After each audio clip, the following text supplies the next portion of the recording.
Remote work is the best, and I'm gonna go over some of the best places that I've worked remotely in the last 5 or so years since I've been a digital nomad internet entrepreneur.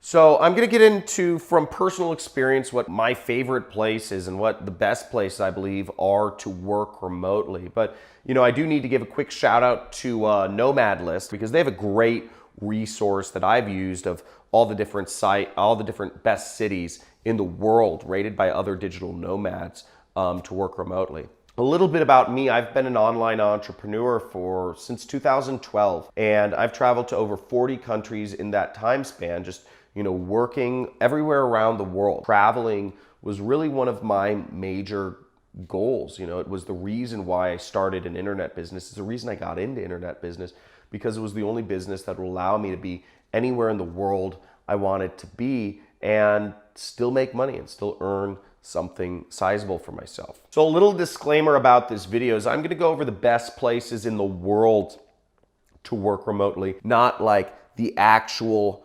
specific locations. And I actually will name a few locations, but one thing you'll want to know is that wherever you are in the world, you want to make sure you have a quiet place. I'm putting quiet here, right? These are my 4 little tips about working remotely. Quiet place is important because if you're shooting videos or if you want to be focused, I think it's always good to have a quiet place. That being said, here are my other criteria of places to work remotely in general. You need to be in cities where there's a fast internet connection, okay? Fast internet is so essential to working remotely, and it's one of the biggest problems that I ran into trying to travel the world and work. I'd get to a country like Cambodia, and they have just absolutely awful internet connections. You can't work. You can't get anything done. If you need to upload video files, if you need to download videos, if you need to watch videos, if you need to upload a website or download a website, or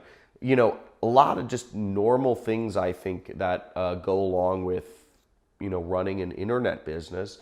You just need fast internet. I think it's kind of the nature of the beast. So go to places where there's a fast connection. And I'm going to go over a couple specific locations right after this of the place at the top of my list.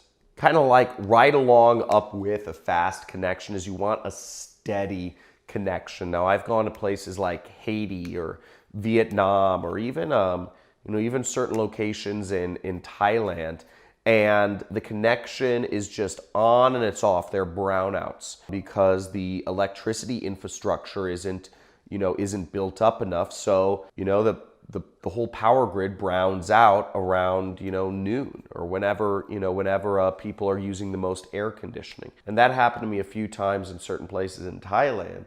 But you want to go places where this connection is steady. If you have to do a meeting, if you have to do a business call or a conference call, you can't have that call drop in the middle of your go-to meeting and, the internet's out for 5 to 10 minutes, so then hop back on and say, oh, sorry, the internet browned out here for 10 minutes, because then they're just going to say, why the heck did I allow you to work remotely in the first place? This is an inconvenience to me. So you don't want to do that. If you have a remote job, you don't want to be dealing with those issues. You're lucky enough to have a remote job. You need a steady connection. So, make sure to check the down up time and whatnot of the place you're at. The other criteria I give to working remotely is cheap. Having a cheap place to work remotely is a big benefit. Assuming that you've got that fast, steady connection, you can really work anywhere. And that's the benefit, is you can save a lot more money. If you have a job for a German or a British or American company, and you can work somewhere else in the world, that's fantastic, because you can take that extra money that you would be spending at your cost of living and saving that up. Now, a few of my favorite places to work remotely. The first one I would say is, Chiang Mai, Thailand.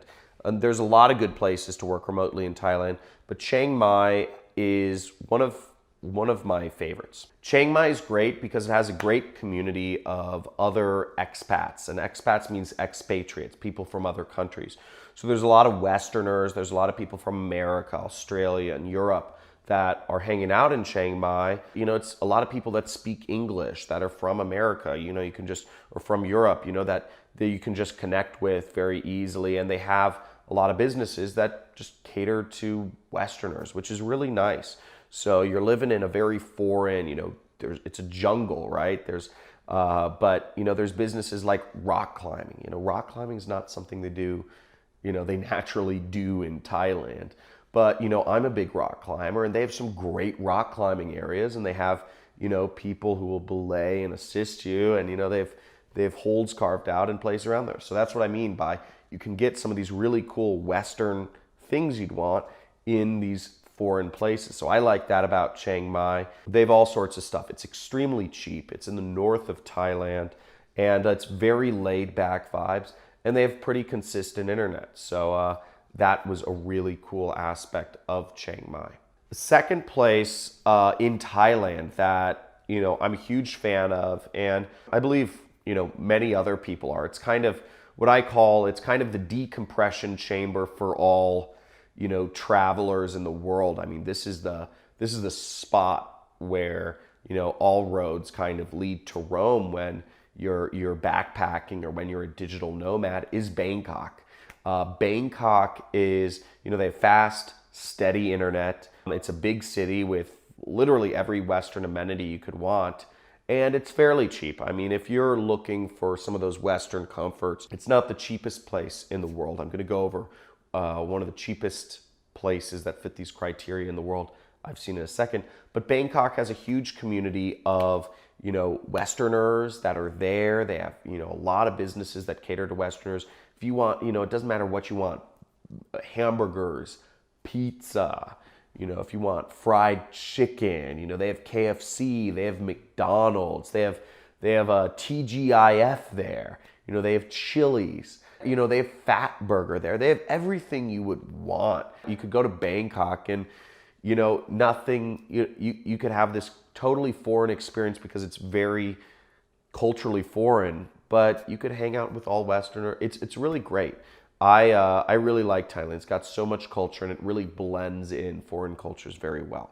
Now, the third place I'll recommend is one of the more exotic places, and it's extremely cheap, but they actually have really good, steady, fast internet. They have a good community of expats there, and they have really cool culture. I mean, it's really, and just beautiful countryside. You know, the city itself isn't that nice. It's Medellin, Colombia. And I was in Colombia. I stayed 3 months in Colombia when I was traveling.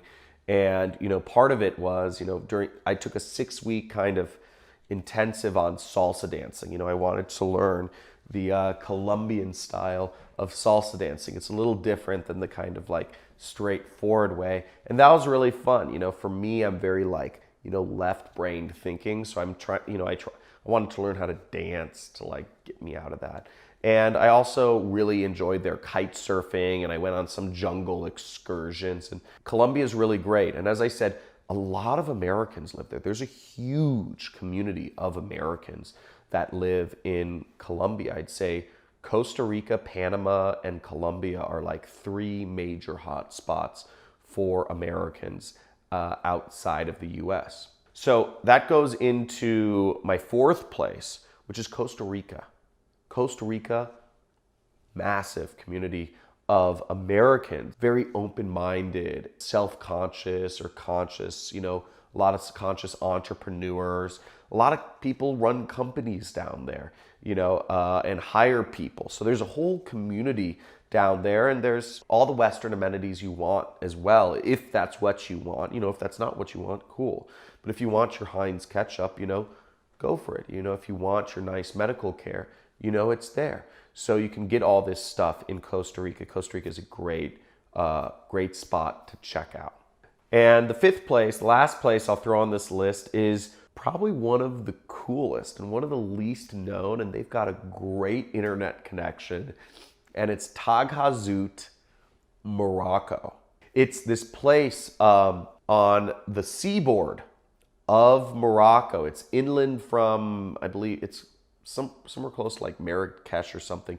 But there's this co-working spot called Sundesk. Sundesk, Sundesk, and it's run by a German woman. She was a traveler, she was a digital nomad, and she wanted to settle down, start a business, and she started this great co-working spot that has really fast internet connection, and there's great surfing all along the coast. Okay, it's like Morocco is a surfer's paradise. There's so many Germans that come down from Germany and surf there. It's like insane. I never knew how many Germans there were in Morocco. There's more Germans than French in Morocco, and the French used to own Morocco.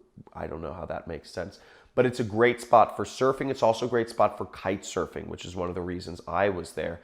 And they've got all these amazing like hidden valleys and desert oases around there. It's so freaking beautiful. I went on a safari in the Sahara Desert. There's this big line of mountains called the Atlas Mountains. You cross over these mountains and you're in the Sahara Desert, which is this huge desert that spans all of Africa. And we rode around on camels, and I stayed in tents, and all of this was like 2 hours away from Tagazout. You're in a completely foreign, it was so awesome, and it's so amazing and very foreign. Don't have a lot of Western amenities in Tagazout, but you have what you need, and you have very fast internet. So I really loved that place. Now, if you found this video helpful or informative in one way, let me know what was the best either tip or the best place that I named that got your interest the most in this video. Make sure to like, subscribe if you'd like to learn a little bit more about how you too can work remotely. And if you want to learn what I do for a living, I'm an internet entrepreneur and have been for since 2012. There's a link in the description which includes a free training so you can learn about what it is I do to make money for a living.